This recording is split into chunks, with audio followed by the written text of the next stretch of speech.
3 chain, 1 chain skip, next loop, 1 double crochet,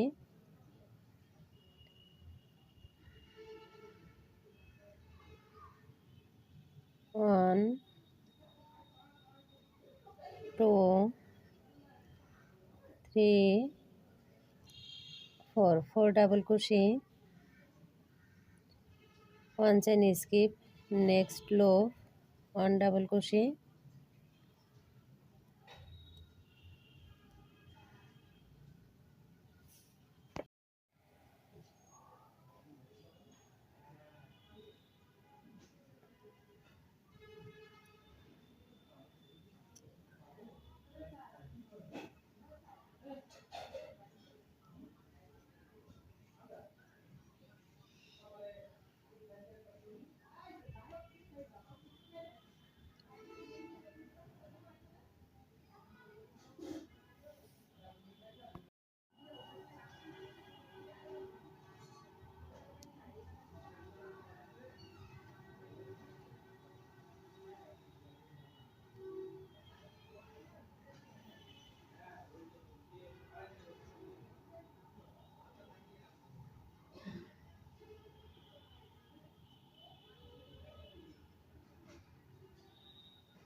তো এখানে আমি এ পর্যন্ত কাজটা করে নিয়েছি।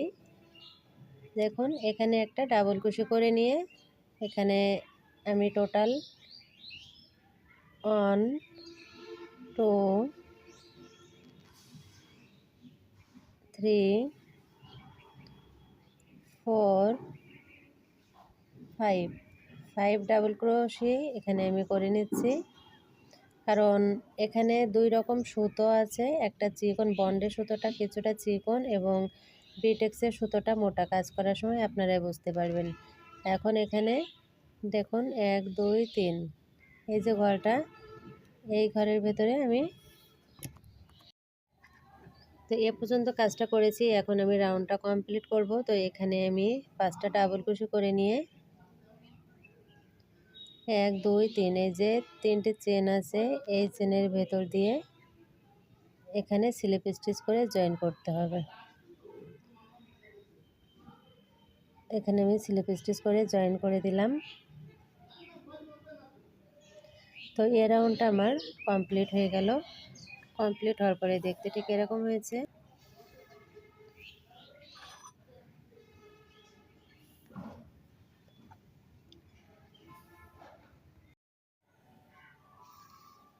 তো 2 নাম্বার রাউন্ডটা শুরু করলাম বর্ডার লাইনের।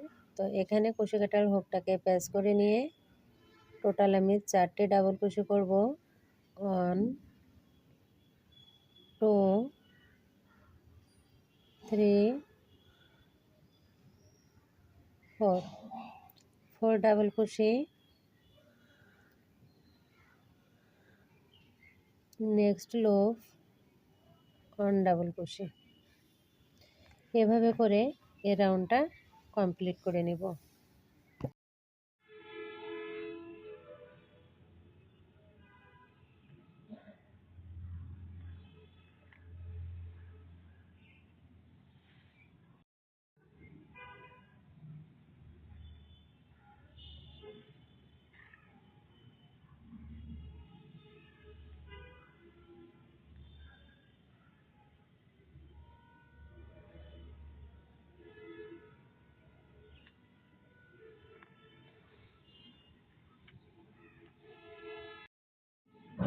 তো এখানে আমি টোটাল রাউন্ড করেছি 1 2 3 4 5 6 6টা রাউন্ড করেছি। আপনারা চাইলে ভেতরের রাউন্ডটা কিন্তু একই নিয়মে আবারও বাড়িয়ে নিতে পারেন এবং বর্ডার লাইন করব 4টি। আমি 1 2 নাম্বার রাউন্ডটা অলরেডি করতেছি।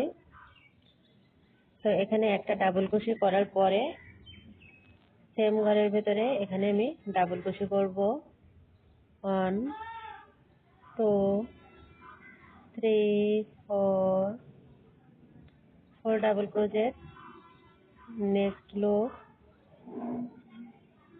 1 ডাবল কুশি,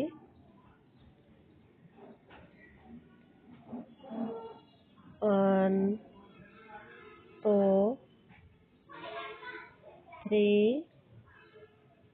4 ডাবল কুশি,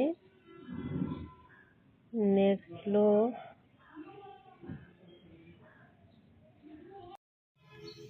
তো এখানে আমার একই নিয়মে 2 নাম্বার রাউন্ডটাও কমপ্লিট হয়ে গেল। এখন আমি দেখুন এই যে 4টি ডাবল কুশি করে নিয়ে পরবর্তী যে ঘরটা, এই ঘরের ভেতরে এভাবে করে একটা ডাবল কুশি করলাম। একটা ডাবল কুশি করে এখানে আবারও আমি 1 2 3 4 চারটি ডাবল কুশি করে নিয়ে প্রথম যে 3টি চেন করেছি 1 2 3, এই 3 নাম্বার চেনের ভেতর দিয়ে এখানে স্লিপ স্টিচ করে জয়েন করে দিলাম। ব্যাস, এখানে কিন্তু আমার এই রাউন্ডটা কমপ্লিট হয়ে গেল।